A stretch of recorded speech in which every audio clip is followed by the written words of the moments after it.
Good morning, everyone. Welcome to our BAM session today. Good to see everyone piling through the doors. If you have one of those cameras, well, except for Aaron. Ooh, can you turn your camera off here? Just kidding.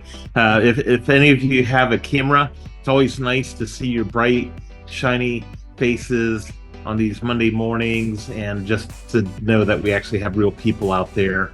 And if you don't mind, maybe even drop a little note out there in the comments just to say hey and your name. And actually, it'd be nice to say your name and what market you are working in. And sometimes it's good for our agents to kind of figure out where our agents are, and maybe you'll get some referrals that way, because a lot of times we have agents saying, hey, do we have an agent in Lexington, or do we have an agent in Cleveland, or whatever it might be. And so throw your name out there and what market you're working. That will potentially help us with referrals. So sending referrals back and forth. So today I wanted to talk about the NAR thing again. And I'm going to be repeating this a bunch because there's a lot of misinformation out there in the realtor world. And I want to make sure our Plum Tree agents are dialed into what's getting ready to happen with all of the changes. And I want to make sure that we're really out in front of everything. So a lot of the agents right now have no clue. And a lot of the brokerages are sort of remaining silent right now about what's getting ready to happen, what the changes are going to look like, how agents should respond to that. And truthfully, that's a great opportunity for our agents because they're not going to be prepared. We're going to be prepared, and you're going to have a lot of opportunity to win there, because a lot of agents are going to be fumbling the ball come this August. So I want to make sure our agents are ready for it and really ahead of the curve. So today I'm going to talk a little bit about, let me see, I'm going to share my screen and see if this works. Last time I shared my screen on a BAM session and then tried to play the keynote, it ended up crashing. So let's see how we do here. You all still there? Okay, this is good. So far it hasn't crashed. That's a good sign. So okay, so today I wanted to talk a little bit about the NAR settlement and what that's going to mean for us as we move ahead. And the big thought for the day is, if you're, and I said this a few weeks ago, if you're wanting things to stay the same, then some things are going to have to change. And it's uncomfortable, but anytime there's change, there's opportunity. And if you want things to stay the same, in other words, you want your business to still remain strong, then some things are going to have to change. So life is all about changing. So those who adapt succeed, and those who refuse to adapt, they end up falling away. So we want you to succeed. And then the other thing, and I shared this a while back, here's how we should focus. It's like gosh, what do they call this? A something diagram. Vim, Vim, Zim, Dim. It's a diagram. And basically you have that sector of things that matter, and then you have that sector of things that you can control. And you can't necessarily control everything. And then some of the things that you can control don't actually matter. So you should focus on the things that actually matter and the things that you actually have control over. So don't get worked up into a tizzy over things that you really can't change anyway, and just figure out. So I always see it like a game of chess. Okay, I see it like this with politics. Okay, so this president got elected. Okay, what does that mean? Okay, so I'm going to play my pieces like this. This senator got elected. Okay, what does that mean? I'm going to play like this. Okay, this lawsuit just happened. So this is their play, and this is their settlement. So here's how I'm going to play my pieces in response. So it's sort of like a game of chess. And if you see it like that, it ends up being a little bit more fun. So now a reminder is that the new rules will take place in mid-August. Some of our agents were under the impression it would be July, which was the initial announcement, but they changed that due to the timing of some things so that the rules are going to take place in mid-August. So that means we have a couple months to get geared up for that. And those who are prepared will win. So one of the great things you can do for preparation is to attend our BAM sessions like you're doing right now, or watch the replay. And, so that will be a big win for you. But another thing I would encourage is prepare in any ways you can. Watch YouTube videos, read Inman News articles, stay up to date on the rulings. For instance, one of the things right now that's going on, there's actually a battle between the giants. And this is one of the reasons why we haven't gotten more. I'll just pause my presentation just to say this. This is one of the reasons why we haven't produced our buyer agency agreement document quite yet, because things are still changing and the settlement hasn't been approved. The Department of Justice recently came out and made a statement that they actually don't want commissions to be offered anywhere. They don't want it to be public anywhere. And not that that's going to be the rule, but that's the battle that we're battling with right now. In response to the Department of Justice, a couple of the largest MLSs in the country recently, within the last couple of weeks, just wrote up legal statements, legal briefs to respond to the Department of Justice's perspective on all of this. And one of the things they said was that the Department of Justice is actually creating an antitrust violation by telling us that we can't advertise commissions in the MLS. They're saying that it's actually creating antitrust violations, and they're also saying that it's a break of freedom of speech. The Second Amendment, it's actually violating sellers' freedom of speech to tell sellers, hey, even though you're willing to pay it, we're not letting you tell people about it. And so these legal briefs by two major MLSs in the country are basically calling all of that out. And they're saying, we're not in favor of the realtor, the settlement, and we're not going to participate. So that's kind of a big deal. So there's still the battle of these giants. I feel like a little pawn out there in the middle of the battlefield watching the giants battle it out, and with my little limited resources.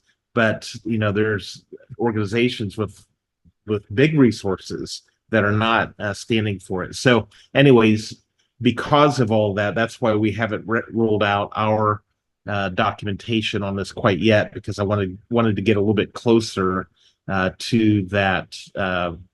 To that. So let me get back into my my little presentation thingy here. Okay, so the rules are changing, but there's still some question about it. But since it's coming in mid-August, we want to, by mid-July, have our documentation, our documents ready for our agents. So that's the timeline that we're working on. But we're starting now to prepare our agents for what's getting ready to happen. We had a meeting this week with our Columbus agents. We met with Daphne Hawk, who is the superintendent of real estate for the state of Ohio. So she has the #1 authoritative position in Ohio for real estate agents. And she basically told us a couple things. One was that House Bill 466 is a new law they're putting into place in Ohio. And this law actually matches one I just found out last week about for Indiana. So Indiana and Ohio, and probably other states to follow, are now going to codify or put it in Ohio Revised Code. They're going to put it into law, basically the same rule that NAR just rolled out for buyer agency agreements before viewing homes. So to me, this is bad news. One of the reasons why it's bad news is because when you dig into it, you find out, well, why are they making it a law?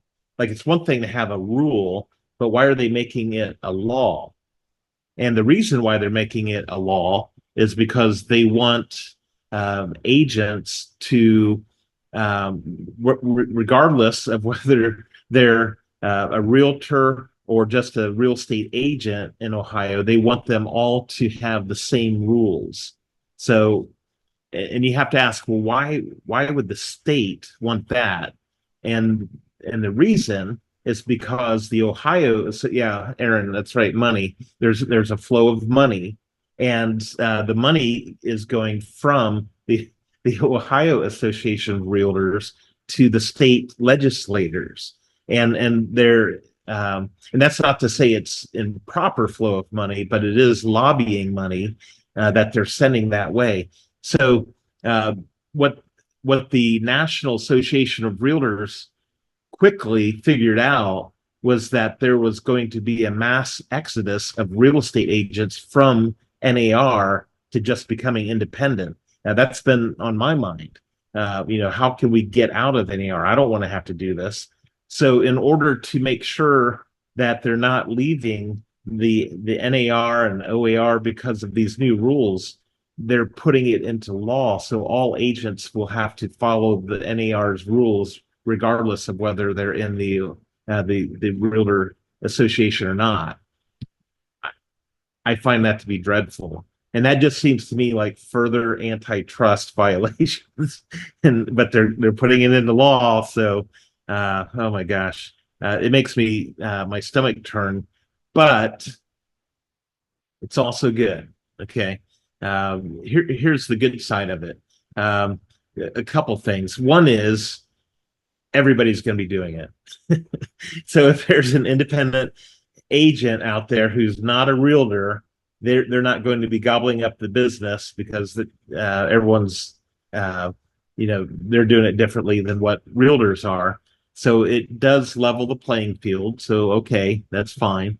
The other thing I see as a benefit to this is that when you're talking to an agent or to a client, to me, it's more compelling to tell them, hey, here's a form I need you to sign. It's a state law that people sign this now. I'd rather say that than say, well, here's a stupid NAR rule. So now I can say, well, here's a stupid law. And I won't get into how it was passed through NAR money or anything, but anyways, so it's bad in my opinion, but it's also good because it will level the playing field and it gives you a better statement. And so all agents are going to have to do it. So you're not going to be alone out there, and chances are you'll get some clients because they got on Zillow and they called this agent, and the agent said, hey, before I show it to you, I need you to sign a contract. and they're going to be well, forget that, I'm not signing a contract. So they'll come to you and you'll get the same response, but you'll give it better. And some of these agents who aren't preparing, they're not going to know how to say it. They're going to say, hey, I need to sign this buyer contract, and they're going to be like, what? I'm not signing that. And so they come to you, and you're going to have the right way of presenting it. Now, one of my fears with House Bill 466 was that they were going to create a document that's prefabbed, pre-generated, that's a state document that we're going to have signed. And just an example, Chris Johnson showed us at our Lexington luncheon this last week a form. I think it's a 4-page document that the Lexington Bluegrass Association of Realtors put out. So their legal team, probably none of them have been realtors, I don't know, uh, created this big contract, and it's like so intimidating.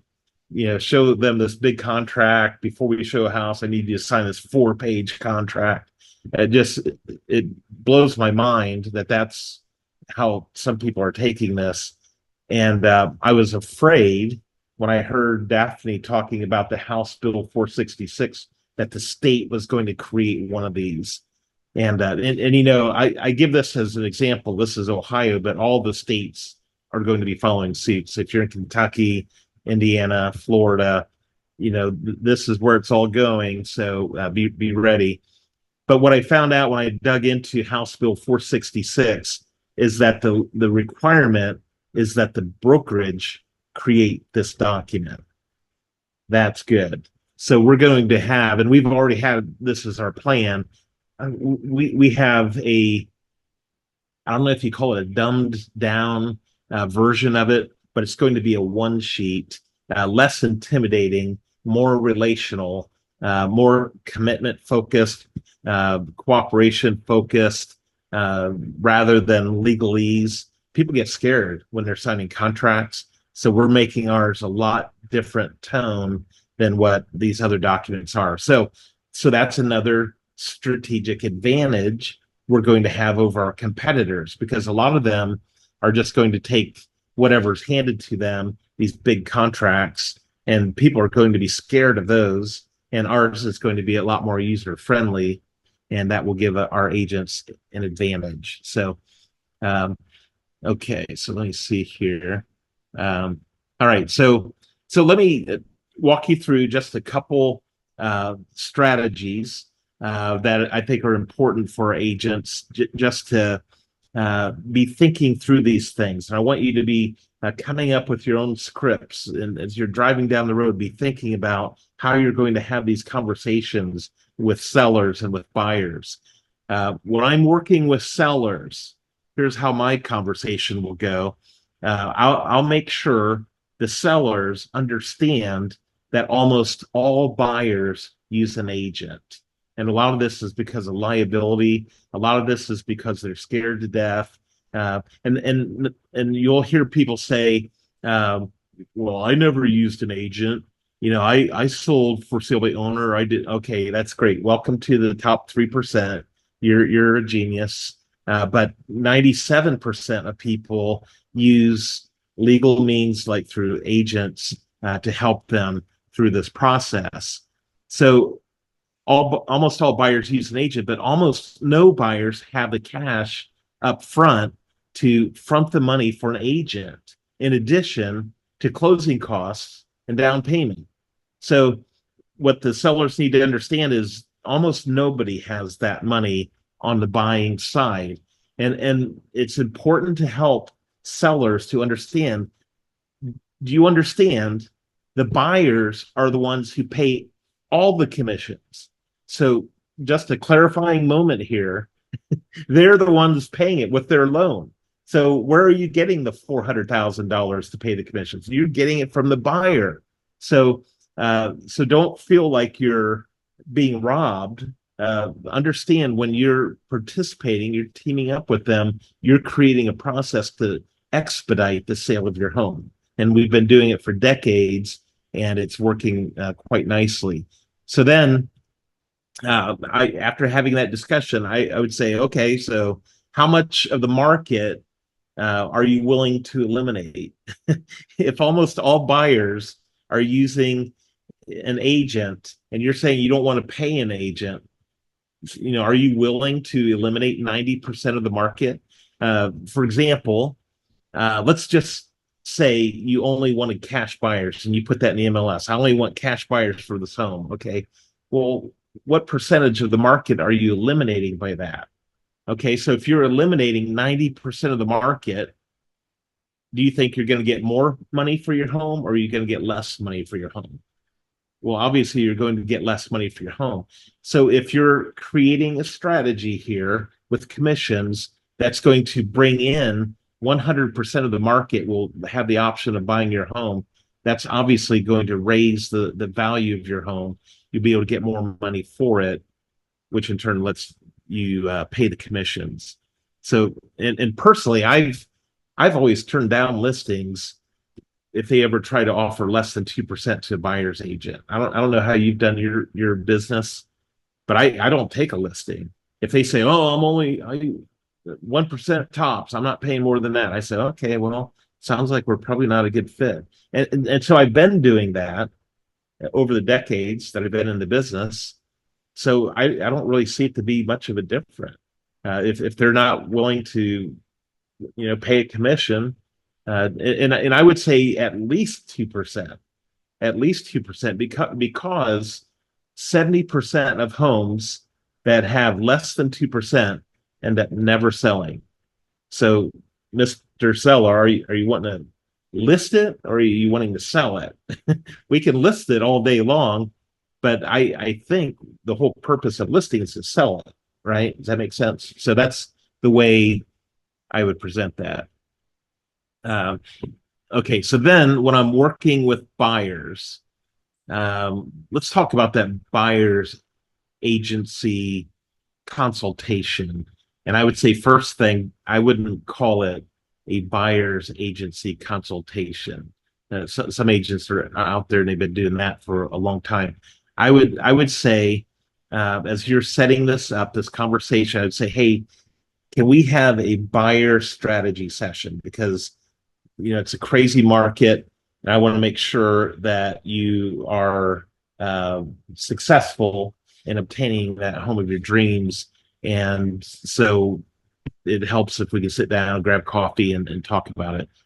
So I would call it a strategy session, and so there's 4 different ways you can do this. And here I would, and it depends on the person. I might do it one of any 4 of these, depending on the buyer and depending on circumstances. But here's 4 different approaches to presenting that buyer agency agreement. Okay. Number 1 is a phone consultation followed with dot loop signatures. And Marcy and Perry did a fantastic job last week presenting how she does her it's basically, if it's an internet lead, it'll be a phone consultation, and she'll basically lay it out, and she starts serving them right from the beginning. So it's leading with serving.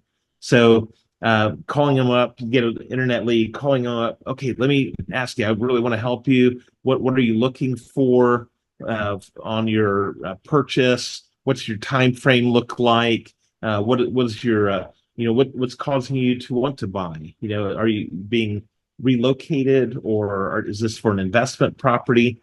So you basically call them up and just have a really good, thorough conversation. And then, say, okay, hold on, I'm going to get in there right now. I'm going to send you some properties that meet that criteria. Send them the properties, maybe call them back, say, hey, did you get a chance to look at it? What do you think of that list? Does that meet? So lead with serving, and lead with giving information, and helping them understand the pre-approval process and understand the buying process. And then before you schedule, you set up the showings for the first day of showings. Say, hey, I've got some state required forms I need to send over to you. What's the best email address? Okay, take a look at it. Let me know if you have any questions. Send it over, get it dot looped, and that's great. Another approach would be to do very similar to that, but do it through a Zoom call, and set up a Zoom session with them. You get a buyer lead through Zillow or whatever it might be. Shoot them a text or give them a call and say, hey, I'm really excited to work with you. Would you have time to jump on a quick Zoom? And I want to have a quick strategy session with you to make sure we get that home of your dreams. How does your schedule look today? Maybe around 5 or 6. Do you have time? So set up that Zoom call. And then through that Zoom call, you walk them through that same process that, like we just described, that Marcy has done through the phone. And then you follow up with dot loop signatures. A third approach that you might consider is an in-person meeting culminating with signed documents. So some people like to meet at an office. Personally, I prefer Starbucks or Panera. They have internet, they have technology, and they have coffee. And it's amazing how much just hiding, people, they're afraid of realtors, but if they can hide behind a cup of coffee, they can feel a lot more calm. And so I like coffee. I like to hide from them some, with coffee. Oh, they're scary. Let me get some coffee. And if the conversation is horrible, at least you still have good coffee. So, and then the other thing about Starbucks that I like is I like to buy them coffee. So, hey, it's my treat. What would you like? Get them a Frappuccino or whatever it is. And the reason why that's important is because there is one of the laws of influence. There's a book by a guy named Cialdini, I think his name is. One of the laws of influence is the principle of reciprocity. So if you do something kind or give a gift to another person, subconsciously or consciously, they feel like they need to reciprocate that. So if you serve and you give them a gift, like a cup of coffee or a meal or whatever it might be, they're going to feel like they should probably at least give you the time to to explain what you're offering, and then possibly work with you, and it helps the whole process. So, but I would do that meet at Starbucks. Doesn't have to be long. Might be before the first showing, and say, hey, can we meet for 15 minutes? I want to grab coffee, and I want to have a quick buyer strategy session with you. And then you find out and spend most of that time figuring out what are their dreams for real estate. That's the buyer strategy session. What are your dreams? Why are you wanting to move? Where exactly are you wanting? And then you can pull up your computer and show them, well, here's some on the MLS. Take them right into the MLS. What about this area? Here's what's available now. What do you think about this one? Oh, okay, you only like ranch. Okay, great. Let's change that little thing. What about these? Do you like these?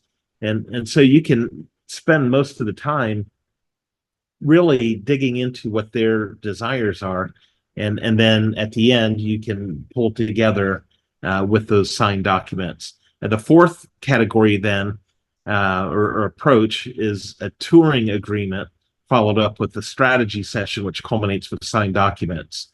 So we talked about this a few weeks ago, but Zillow created a touring agreement, and that touring agreement basically says, I'm going to give you 7 days of free home showings. My compensation isn't based on home showings. My compensation is based on agency representation. But for the next week, I just want to volunteer my services, and let's get into some homes, get to know each other a little bit, and see if we're a good fit. And so I would see this as kind of a courtship or a dating period of the relationship. And the whole concept of starting out with a buyer agency agreement before we've seen a home just splits my head in two, because it's like the order is wrong. It's like saying, hey, before we go out on a date, can we go make out over on that park bench? I just want to make sure it makes sense for us to date before, no one does that. I don't think anyone does that. Well, probably somebody does do that, but that wouldn't be a smart approach. Aaron, is that your approach? Hope not. Yeah, I didn't think so. But yeah, I don't think that makes sense. And it's the same way these agreements seem kind of silly to me. But I think a document like the Zillow touring document can be effective. And in our document that we're creating for Plum Tree is going to have some of those components in there. So that will allow you. So that would be a two-step process. So you go through the first week, do some showings, and then you set up the strategy session. But you at least get to know them, get into some homes, break the ice, establish some credibility, show them that you're serving serving them like crazy, and then you ask them to sign the document. So that's that fourth approach. So okay, so what about that agency discussion that you're going to have with them? What does that look like? Well, here's how that strategy session would look like if I were doing it, and I'm sure I will. First thing, you want to start out with make it buyer centric. So I would discuss the buyer needs and dreams, motivations, goals, time frame, etc., for buying a home. And by the way, did you know most buyers are also sellers? And I hear people saying, well, how do you get seller leads? Well, get buyer leads. That's one good way, because just about everyone buying a home, just about every one of them is currently living in a home. So, and a lot of agents forget to ask that. Oh, by the way, do you have a home right now you're needing to sell? I can help with that. So make sure that's a part of your conversations. Then number two, discuss the buying process. Make sure they understand the process. Establish yourself as an expert. Explain the market conditions. Explain how mine says reapproval. Explain how pre-approval. If they come pre-approved through a different lender than our preferred lender, which is Marcy New and Bethany Ritchie, then you might need reapproval. Okay. And by the way, as I mentioned before, we do have our own in-house lender, which is Fairway Independent Mortgage. I highly recommend that you work with them. And if a buyer comes to you, one of the first questions you want to ask them is, have you had a chance to get pre-approved? That ought to be automatic. One of the first questions. If they say no, you can say, well, I've got a couple of people that can really help you before we look at those first homes. If they say yes, yeah, I've already got a lender. Okay, great. I'll bet you a large pizza my lender can beat your lender, and it's always good to get multiple opinions on that. So that's the way I would handle that. Then number three, discuss the state law that buyers must now sign an agency agreement with an agent. So that's kind of, I mean, that's compelling. I've got typos there. Sorry about that. Uh, but it's compelling to be able to say, well, there's a state law. We have for us to work together. The state requires us to have an agreement. So, and then discuss how agency works and why it's important to have an agent. And along with our agency agreement, we're going to have a one sheet that really nails down the value of an agent. And you need to get really good at explaining why it's important for you to be involved in the process. And if I were to narrow it down, to me, the number one reason why they should use me as an agent is I'm going to help them avoid catastrophic mistakes that could come up in the buying process. You could buy a home that has catastrophic problems that could haunt you for the next decade. And I can't guarantee we can avoid every problem, but I can help you through a lot of them, and I can make sure you don't get taken advantage of, and really help you in the process. But that's one of the big reasons why I would lay it out there for them. And then discuss compensation. And the way I would do it, I would say, I'm an agent. I get paid typically most of the time. My commission gets paid through the listing, the sellers, which is kind of misunderstood because you as a buyer, you're going to pay the commission because it comes from your loan anyway. So, but typically we try to funnel that through the seller so that you don't have to front the money up front. So, in my commission, and this is me, you can set your own rate. So I'm not saying you need to make this your commission, but I would say, I do this for 3%, and most sellers are going to pay that, but there might be some that aren't willing to pay a 3%. If they're not, then, or if they're willing to pay part of it, then whatever the remainder is, that would be added to your closing costs as a part of your purchase. So, and then my favorite closing line, and this is for free. The rest of this wasn't free. My favorite closing line is number 7. Make sense? Does that make sense? That's such a simple way of just seeing if what you just told them makes sense to them. And then, they might have some question or comment or something, and then I would explain it. Yeah, okay, yeah, that's right. So before we actually, if you want, we can limit our showings to homes that only produce or willing to pay a 3% co-op. We can do that if that is what you prefer. Just let me know. Or if we find one that's not willing to pay for it, we can have that conversation before we go and view the home. So does that make sense? So I use that all the time, that makes sense thing. Okay, great. If it makes sense, go ahead and sign here. Or you can say, I'll loop the documents to you. But if you're sitting across the table with them, you want to try to get that signature right then. So does that make sense? see how see what I did there? Okay, so that's the basic process I would take people through. If they're a seller, that's kind of how I would approach that. If they're a buyer, that's kind of how I would approach that. So with that in mind, any questions out there? Feel free to jump in there. You can unmute yourself and throw those questions out. Or my lovely assistant, Scott, can help by reading some of the chat questions that came in.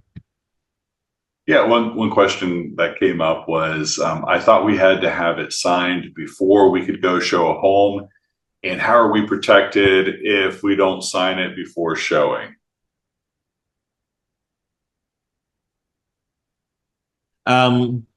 Yes, thank you for the question. Perhaps I didn't explain it well enough, but yes, you do have to show it before the first showing. And now that it's going to be a law, you want to make sure you do that. I can't think of protection for you if you break the law.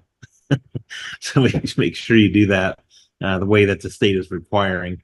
But to me, especially if you feel uncomfortable with it, I would start out with that with the touring agreement and say, hey, as we get to know each other, I'm not charging for viewing homes.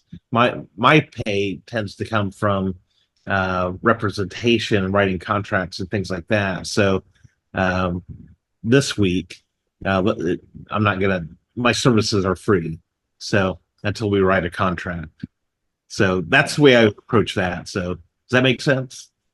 Any other questions or follow-up questions? No. Michelle asked, she was referring to a specific form on line 46 and 53 of the buyer broker form. Do both need filled out? 46, the 289 Plum Tree fee, and 53, 3% of the buyer fee. And Michelle, feel free to unmute if you want to clarify which version of the form. In fact, I'll unmute you there. You're unmuted, Michelle. Which form you're referring to? Yeah, I don't know what form it is by the numbers and all that. Sorry. Yeah, it would be the buyer broker service agreement that I'm referring to. Yeah. Just wanted to, that way, if the co-commission is not on the MLS, that, the buyer broker as a buyer agent comes in and we still make our money a little bit too. But I wasn't sure if that's how that played out or if that was how that needed to be addressed. Yeah, that's well, I wouldn't be personally using that form. I would use the form that we're creating for Plum Tree. Okay. But you're welcome to use the form that was, I can't remember, are you referring to a state form or is that a MLS form or is that it's a Cincinnati Cincinnati form in our dot loop. Okay. And that's fine to use that. Those forms tend to get so technical that it can scare people like they're filling out a like they're filling out a contract that they're going to give away their firstborn child and that kind of thing. So, so I like a less intimidating approach, Mhm. which is what we're putting together. But if you're using that form, then you do want to use uh, fill out the commission, and then you do want to add in the 289 fee where on that line where it says any other brokerage fees. So Okay. does that make Eh, sense? Yes, and the way I describe it is the 289 is just the standard Plum Tree form process that we need to, access. And then the 3% is only if the seller is not offering the buyer commission. Yeah, yeah, that's a good way to describe that. Specifically, specifically, the 289 is for our accounting and compliance fees. That helps us to be able to process the deal. So, Yeah. um, Okay. and Selena, I see that hand. Do you have a question? Yeah. So I was going to say last week, Marcy actually spoke about the Ohio Realtors Exclusive Buyer Representation Agreement. And for those lines that Michaela was talking about, it's actually line 27 and 28, where, she puts the flat fee of the 289 for the brokerage. And then she says, plus the line 87% of the thing. So you go down, you go to line 87, and it says buyer's offers are presented with the understanding that the seller may pay a listing broker to market their property in an effort to procure an acceptable contract. And the listing broker may share that fee with the buyer's broker. In some instances, this amount constitutes a buyer broker commission. However, there may be an additional fee for buyer broker services. This amount is negotiated at the time of each offer is constructed on a case-by-case basis. So you can always, so even though you may charge 3%, if they're charging 2%, like giving you 2%, you can say, well, I'm charging you 1% on a case-by-case basis. So I thought that was, something nice. And, she said that you can reach out to her as well to see what she says, because I know that was very wordy. And what Yeah. line was that? I'm sorry.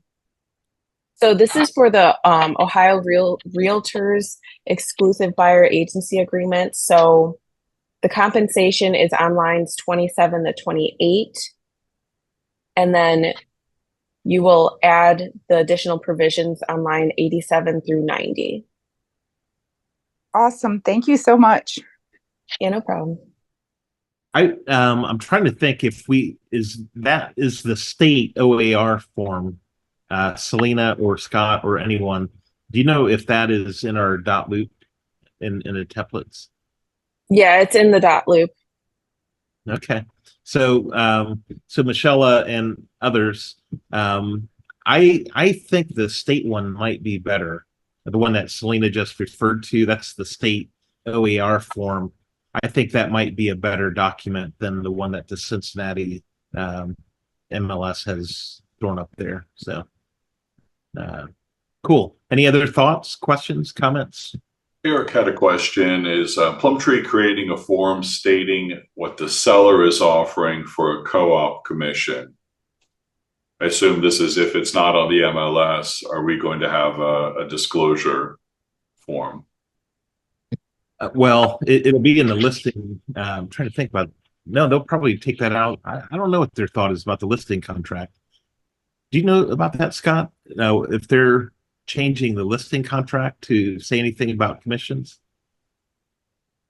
I haven't heard that they're changing the listing contract, but I would imagine there would have to be some agreement. If it's not on the MLS, there's no reciprocity. There's no commitment to pay a commission. So we'll need something in writing to show that agent what the commission is.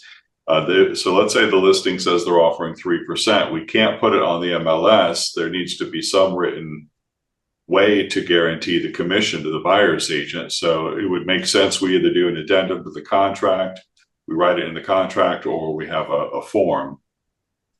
Yeah, and Chris Johnson, feel free to jump in there. But at this point, I don't think I think the listing contracts are going to be the same. I haven't heard anything about that changing. So So at least you can still have it in the listing contract. Where I think it might come up, where it's really going to be important is when you're making an offer, since it's not advertised anywhere and other than a text message you had with the agent or whatever it might be, you're going to want to include that in the additional terms and conditions section of the purchase contract. So you're going to want to say listing or the seller agrees to pay such and such percentage commission to the buyer's agent. So that'll be an important addition to the purchase. Hey, Chris. Yeah, tell me. I attended a bluegrass meeting last week with just some directors, and the exclusive right to sell contract in the bluegrass region is going to change slightly.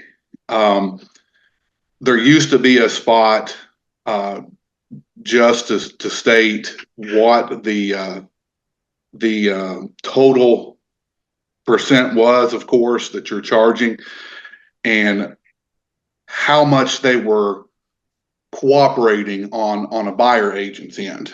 So now they have to remove any verbiage about any type of cooperating commission on the buyer side within that contract. So it can only state, my understanding was, and I haven't seen the final draft, that the percentage being charged is exclusively for a listing fee. It can't say, and we're going to share this amount with, the other side of the transaction, the buyer's agent or whatever. And I'm not sure how Ohio's is anyway. It may be the way it is anyway. But they're having to make sure that they remove any reference whatsoever to a buyer's agent, and that's what it contains now, basically. So they're just tweaking it. I don't think much is going to change there, because we still have to state what we're charging the seller. I mean, that's obvious. But obviously it can't be promoted on the MLS or anything, but between sellers, it can, is my understanding, because they have to know what they're being charged, and it has to be discernible in the contract. So I don't have a copy of it. They released a rough draft, but it's changing slightly, but not much here in Kentucky. And that's interesting. If that ends up being true, that they come out with that variation, that would be a step beyond what any has settled. And that's the problem with rules like this. A lot of local MLSs, they think, oh, if this is the rule, we're going to create a bigger rule to make sure we don't break that rule. And Bluegrass seems to jump out there with these things quicker than they've already came out with a buyer's rep agreement, and it's been changed so many times. Like you said, it's constantly evolving. I'm like, why did you?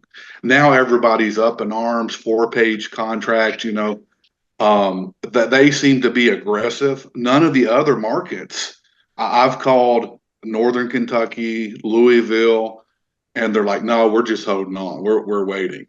Now, in bluegrass, now it just has created more confusion for our market. So, and that's one of the reasons why we're holding out on our documentation, is because we need to find out what our true requirements are going to be as a brokerage before we customize everything. But it's a little bit of a dance, and so. Harriet, I see that hand. Yeah, I was just going to say, I really do think that we could put ourselves ahead by establishing some nice rules, because we're not talking about the exclusive selling agreement. I do think, do we need to put that co-bro commission on there? But going even beyond that, what happens when we get to closing? I think that we should establish a rule that we will share our listing agreement with the title company so they know what the co-broke we're offering the buyer's agent is. Otherwise, it's your word versus their word. Well, I understand your concern. That's for sure. It will everything will have to be in writing, and so far, title companies have gone on our word. Like right now, it's all in writing, and they send a agent form out, and then if you say something that's not true, then it's not already verified in writing. Somebody usually explodes with emotion before the actual closing. They look at the closing statement and say, "What do you mean commission for this or that?" And so they look at those numbers pretty closely. So I don't know.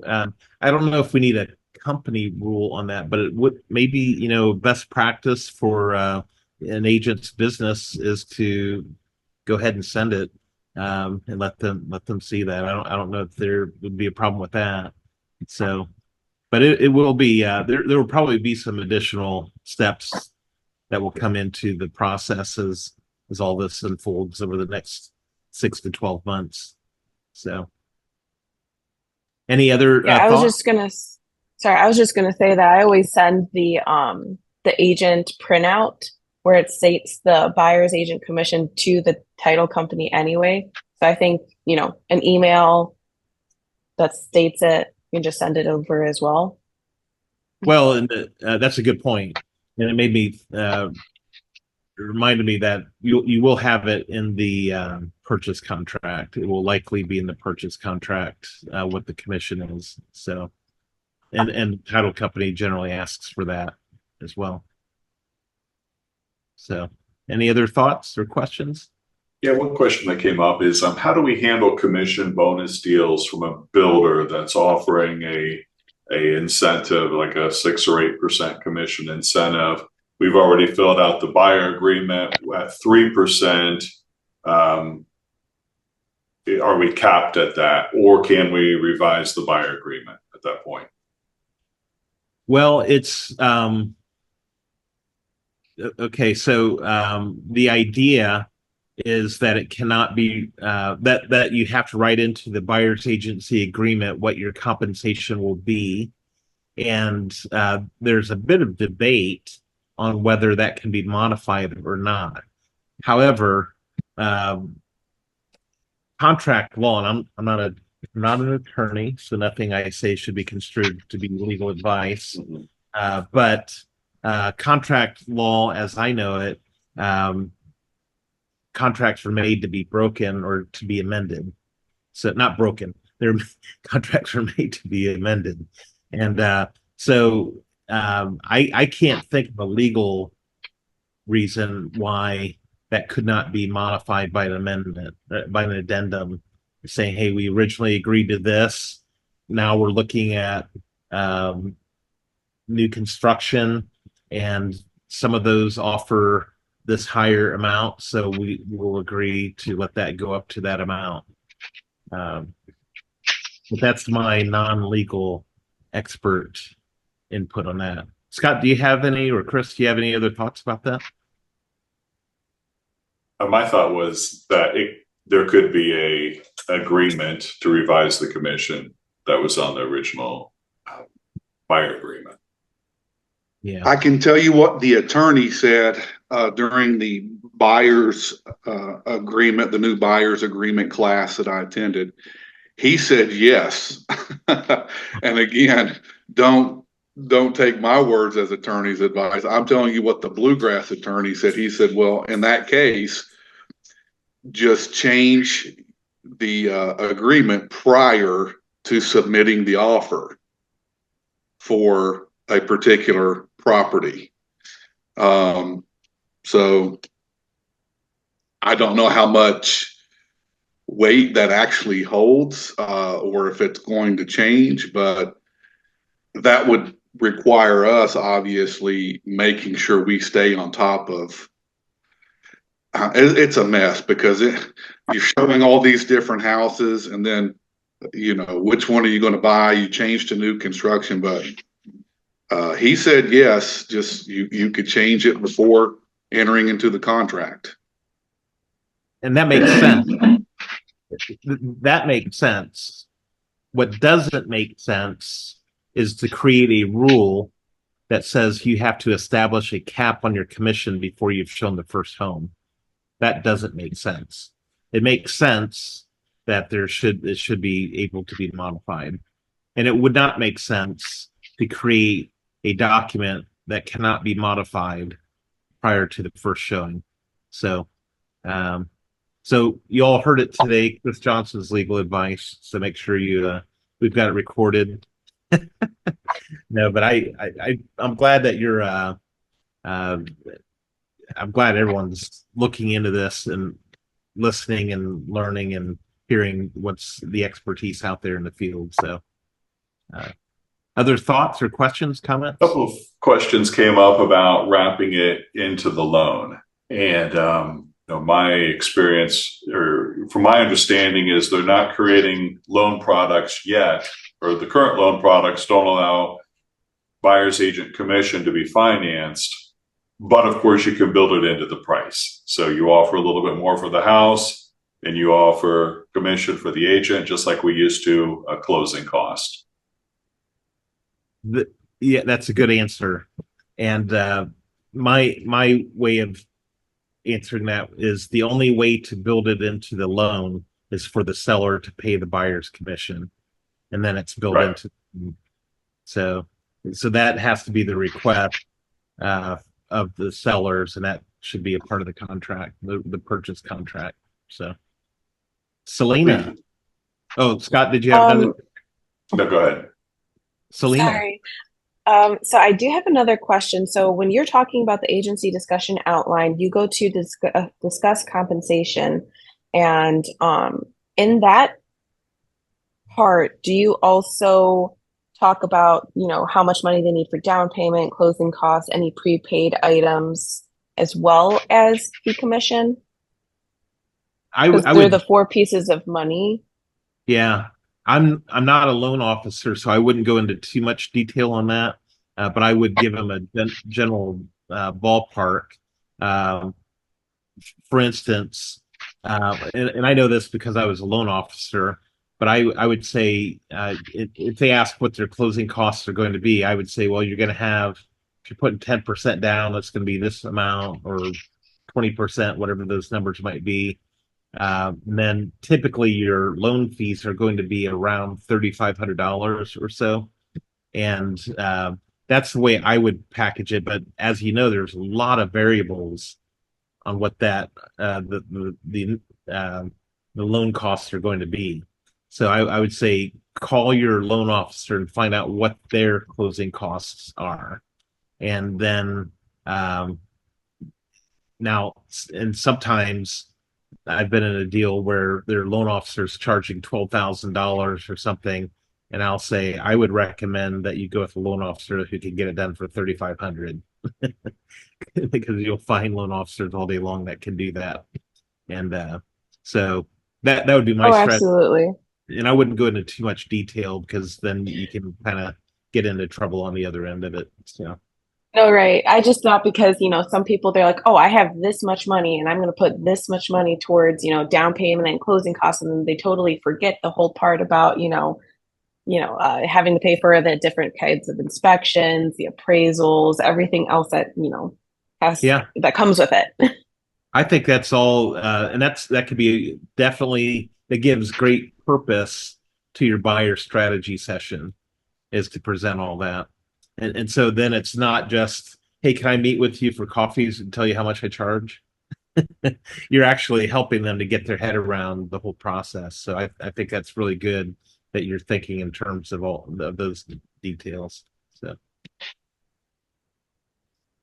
Scott, was there another? Yeah, Tina brought up a good comment. She said it sounds more like how things function with a commercial listing and commercial contracts, which exactly, we're not reinventing the wheel here. This is how things have been happening in the commercial world. Lisa had an interesting idea. Can we have an attachment to the MLS saying what the offer of compensation will be. I even thought, well, what about the residential property disclosure? We're not allowed to tell a seller what they can put in the residential property disclosure. Can they put their commission in there? But it is saying it cannot be disclosed on the MLS. So my assumption is no, we can't do those things. And I can verify there have been many discussions about that, having an addendum or something, and they have struck that down. They won't permit an addendum, an attachment in the MLS that has that information. So, I'm just doing comments, but if you're looking for any type of loophole, the loophole is that you can say in the MLS that the seller is willing to pay for some of the buyer closing costs, and that's going to become the new code word for commission. And it's ridiculous that that's the way they have to frame it because of the rules, but that's the way it's going to be. And so closing costs, they can pay closing costs, and but you just can't say they're going to pay the agent fees or anything like that. You have to call it closing costs. So the big question is this more transparent or less transparent? Obviously, it's less transparent, and that's the angle that a couple of these MLSs that are suing the DOJ, or not suing, they're attacking. They have these legal briefs that they've submitted. That's why they're saying it's an antitrust violation, because of their rules, they're making it less transparent. And it's much better to state publicly, this is the commission that's going to go to the buyer's agent. It's public, it's transparent, and the DOJ is trying to get involved in an area that they shouldn't be involved in. So it's like the post office deciding they're going to start regulating real estate. It's like, stay in your lane. This isn't your lane. Just stay in your lane. So, anything else? I think he covered it. Okay. Well, great. Thanks for joining us today. If you have any questions, feel free to reach out or text us. We'll be uploading this to our Facebook group, as well as past videos. If you ever miss one, you can go to our Plum Tree Agent Connect Facebook group, and there will be, you can do a search under BAM, and then redo the sort under most recent, and then you can find all of our BAM sessions there. So, all right. Well, thanks for joining us. Have a fantastic week. Go make some money.